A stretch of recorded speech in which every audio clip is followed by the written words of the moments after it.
وہ یہی بات، یہ قرآن بارش رحمت ہے، بارش رحمت ہے۔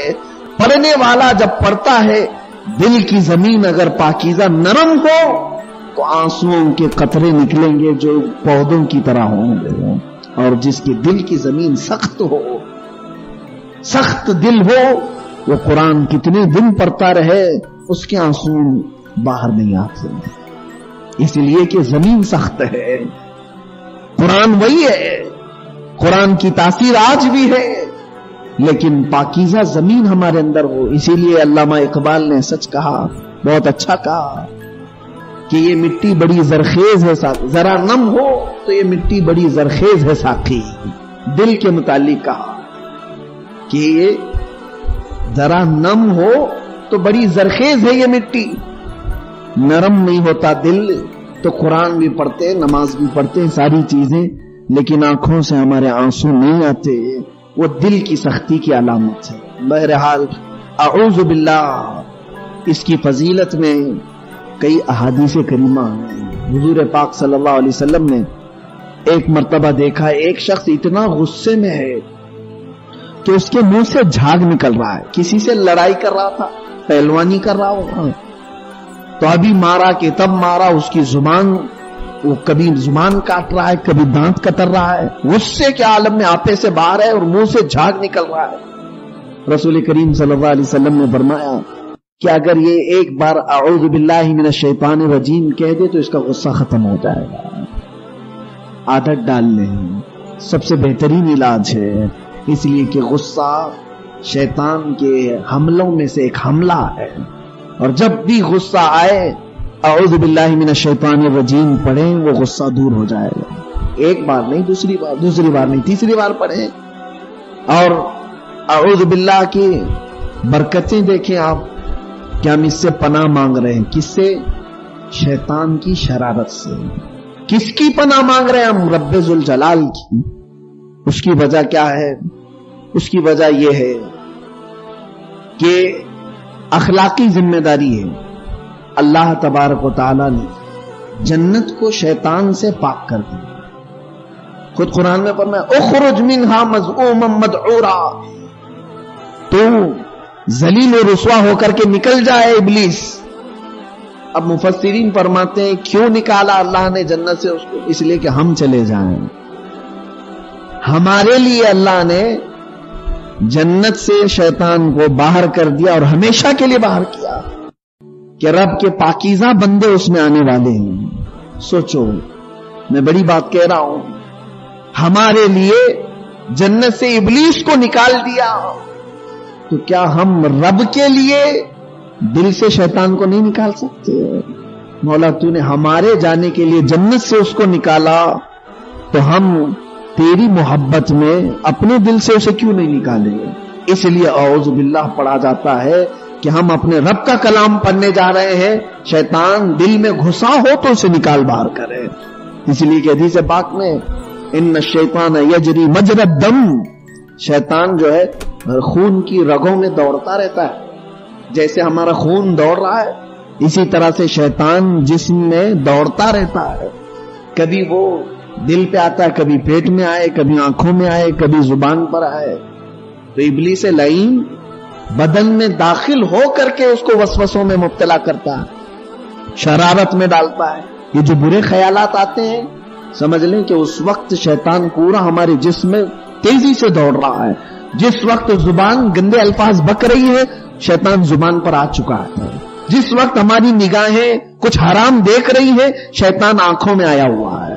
جس وقت ہاتھ غلط کام کر رہا ہے، شیطان یہ ہاتھوں میں آیا ہوا ہے۔ ابلیس لعین کی شرارتیں بہت ہی خطرناک ہے، اسی لیے رب تعالیٰ نے اس سے بچنے کے لیے صرف یہ آیت نہیں بلکہ پوری سورہ بھی نازل فرمائی، قل اعوذ برب الفلق اور قل اعوذ برب الناس۔ یہ سورتیں جو ہے خاص نازل فرمائی اللہ نے کہ شیطان کی شرارتوں سے اور جنات کے برائیوں سے اور لوگوں کے نظر بد اور جادو سحر سے، ان تمام چیزوں سے بچنے کے لیے اللہ نے یہ دو سورتیں اتاری ہیں، ان کو معوذتین بھی کہتے ہیں۔ بہرحال اعوذ باللہ کی عادت ڈال لینا چاہیے، کثرت سے پڑھیں اس کو۔ قرآن پڑھ رہے ہو یا نہ پڑھ رہے ہو، دوسرے اوقات میں بھی کبھی باہر نکلنے کے وقت آج کا حال ایسا ہی ہے، آنکھ اٹھائیں تو ہمارے ایمان کا ایکسیڈنٹ ہے، آنکھ بند کریں تو جان کا ایکسیڈنٹ ہے۔ راستے پر چلنا ایسا ہی ہے، نہ کھول کے چل سکیں نہ بند کر کے چل سکیں، ایسے حالات۔ اس لیے کہ نظریں اٹھے تو کچھ نہ کچھ ننگی تصویریں، نظریں اٹھے تو کچھ فحش چیزیں۔ بہرحال ان مواقع پر حتی الامکان انسان بچنے کی کوشش کرے، اس کے لیے یہ وظیفہ میں بتا رہا ہوں۔ گھر سے نکلو تو اعوذ باللہ پڑھ کر کے نکلے کہ اللہ راستے میں شیطان کی شرارتوں سے حفاظت کرے گا۔ بازار میں داخل ہوتے وقت اعوذ باللہ پڑھ کر کے جائیں، بازار کی جتنی خرافات ہے مولا اس سے محفوظ رکھے گا۔ ہم تو یہ سمجھتے ہیں کہ صرف قرآن پڑھنے کے وقت اعوذ باللہ پڑھنا چاہیے، کثرت سے پڑھنا چاہیے۔ اور یہ بھی فرمایا گیا کہ جس کو گناہوں سے بچنے میں دقت ہوتی ہو وہ کثرت سے یہی وظیفہ کر لے اعوذ باللہ کا، انشاءاللہ وہ ایک دن ہر شرارت سے بچ جائے گا۔ کیوں؟ کس کو پکار رہے ہو آپ؟ یہ بھی تو سوچو۔ ہم دیکھیں ایسا ہوا، میرے بچے جن کو میں پڑھا رہا ہوں وہ مجھے باپ سمجھتے ہیں، مجھے اپنا بڑا سمجھتے ہیں، مجھے اپنے سے طاقتور سمجھتے ہیں۔ ہوتا یہی ہے، میرے پاس چھوٹے چھوٹے بچے پڑھ رہے ہوں تو اپنے استاد کو سیف سمجھ رہے ہیں کہ یہ ہم سے بڑے ہیں، طاقت میں بھی عمر میں بھی۔ تو کہیں ہمارے بچوں کو کوئی چھیڑنے کے لیے آیا تو بچہ دوسری کہیں نہیں، وہ فوراً ہمیں پکارے گا، حضرت وہ مار رہا ہے، حضرت وہ مجھے چڑھا رہا ہے۔ وہ بچہ کیوں پکارا مجھ کو؟ اس لیے کہ وہ اس نے اس وقت مجھ کو طاقتور سمجھا۔ اس وقت میری ذمہ داری کیا بن جاتی؟ میرے بچوں کو چھیڑ رہا ہے، میں دیکھا نہیں اگرچہ، لیکن جیسے اس نے پکارا میری غیرت جاگ گئی، میرا بچہ ہے، میرا شاگرد ہے، اور اس نے پکارا مجھے تو مجھے مدد تو کرنا ہی ہے۔ تو جو اس کو چھیڑ رہا تھا میں اس کو نکال دیا۔ میرے بچوں کو چھیڑتا ہے میں اس کو دور۔ یہ تو انسانوں کا نظام ہے مسلمانوں، عام لوگوں کا نظام ہے۔ اب ہم رب تبارک و تعالیٰ کے بندے ہیں، اس کی مخلوق ہیں، اور جہاں شیطان ہمیں چھیڑنے کی کوشش کر رہا ہے، ادھر ادھر سے بہکانے کی کوشش کر رہا ہے، ہمیں ادھر ادھر پکارنے کی بجائے ڈائریکٹ ہم نے اللہ کو پکار لیا کہ مولا دیکھ یہ چھیڑ رہا ہے، یہ پریشان کر رہا ہے، یہ شرارت کر رہا ہے۔ رب تبارک و تعالیٰ اس وقت فوراً اپنے بندے کی مدد فرماتا ہے کہ بندہ اس ابلیس جو میرا بھی دشمن ہے اور اس کا بھی دشمن ہے، اس سے بچنے کے لیے مجھے پکارا ہے اور میں اپنی طاقت سے اس کی حفاظت کروں گا۔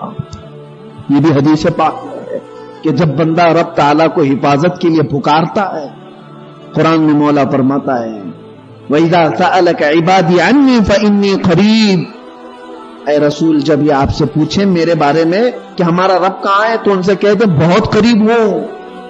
اجیب دعوت الداعی اذا دعانی، جب وہ مجھے پکارتے ہیں تو میں سنتا بھی ہوں، جواب بھی دیتا ہوں، میں فوراً سنتا ہوں۔ دوسری جگہ فرماتا ہے سورہ قاف میں اللہ فرماتا ہے کہ نحن اقرب الیہ من حبل الورید، کہ میں تو بندوں سے ان کی شہرگ سے زیادہ قریب ہوں، ان کی جان سے زیادہ قریب ہوں۔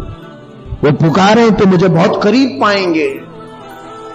حالانکہ اکثر ایسا ہوتا ہے کہ تکلیفوں کے وقت ہم ظاہری طاقت کو پکار لیتے ہیں، ظاہری چیزوں کو پکار لیتے ہیں۔ جتنی جلدی پولیس یاد آتی ہے اتنی جلدی اللہ یاد نہیں آتا، جتنی جلدی ہمیں مرض میں ڈاکٹر یاد آتا ہے اتنی جلدی رب نہیں یاد آتا۔ ہم تھک جائیں بیماری کا علاج کر کے تب کہتے ہیں۔ کئی مرتبہ ابھی کل ہی کی بات ہے، ایک صاحب آئے اور انہوں نے کہا حضرت علاج کرا کے تھک گئے، اب ڈاکٹر بول رہے ہیں کہ بس اللہ سے دعا کرنا۔ میں نے کہا پہلے بھی کرنا تھا، تھک گئے علاج سے تب کہہ رہے ہو کہ اللہ کو ہی کہنا پڑے گا اور کچھ نہیں۔ پھر بھی اس رب کی مہربانی دیکھو کیوں مایوس نہیں کرتا۔ دنیا بھر سے پکار کر کے تھکنے کے بعد بھی بندہ اسے پکارے تو مولا یہ نہیں کہتا کہ پہلے اس کے پاس کیوں گیا؟ نہیں، رب تعالیٰ اس وقت بھی اس کی مدد فرماتا ہے۔ لیکن ہماری یہ ذمہ داری ہے کہ مادی چیزوں کی مدد لینے سے پہلے، میں یہ منع نہیں کر رہا ہوں ڈاکٹر کے پاس جانے کے لیے، پولیس کے پاس جانے کے لیے، منع نہیں ہے، ہماری ضروریات ہیں اور مدد تو دنیا میں ظاہری چیزوں سے لی ہی جائے گی، لیکن ایک سچا مومن، رب تبارک و تعالیٰ کا سچا بندہ پہلے رب کو پکارتا ہے مدد کے لیے اور پھر دنیا کی چیزوں سے مدد لیتا ہے، پھر دنیا کی۔ جب ہمیں مرض آئے ڈاکٹر کو تو دکھانا ہی ہے، لیکن پہلے اپنے رب تعالیٰ کی بارگاہ میں عرض کریں، جیسے ایوب علیہ السلام نے کیا، وَأَيُّوبَ إِذْ نَادَىٰ رَبَّهُ أَنِّي مَسَّنِيَ الشَّيْطَانُ بِنُصْبٍ وَعَذَابٍ۔ کیا یاد کرو جب ایوب نے پکارا کہ اے رب مجھے شیطان نے چھو لیا بیماری وغیرہ میں اور بہکانے کی کوشش کیا، اور تو ہی سب سے بڑا رحم کرنے والا ہے۔ انبیاء اکرام علیہ السلام حکیموں، ڈاکٹروں، دوسروں کے علاج سے پہلے رب کی پناہ مانگتے تھے، رب کی حفاظت۔ آج ہمیں اس چیز کی ضرورت ہے۔ کلام خداوندی جب شروع کر رہے ہیں اعوذ باللہ تو ہمیں پڑھنا ہی پڑھنا ہے، لیکن دوسرے کاموں میں بھی جب ہمیں کوئی بھی اہم کام ہو اعوذ باللہ سے ہی شروع کریں۔ اب میں بتاتا ہوں، اعوذ کا مطلب ہوتا ہے پناہ مانگنا، حفاظت مانگنا۔ اے مولا میں تیری حفاظت چاہتا ہوں، کس سے؟ من الشیطان الرجیم، دھتکارے ہوئے مردود شیطان سے۔ شیطان کیسا ہے؟ آپ سوچیں گے دیکھوں گا تب پکاروں گا مولا کو، جب وہ سامنے آئے گا تو میں جلدی سے پکاروں گا، اے اللہ شیطان آیا میری مدد کرو۔ آپ دیکھتے ہی رہ جائیں گے، وہ تو کبھی نہیں نظر آئے گا۔ شیطان ہے کیسا؟ اب تھوڑی صوفیانہ تفسیر بھی کروں، جو صوفیہ اکرام کی نظر میں شیطان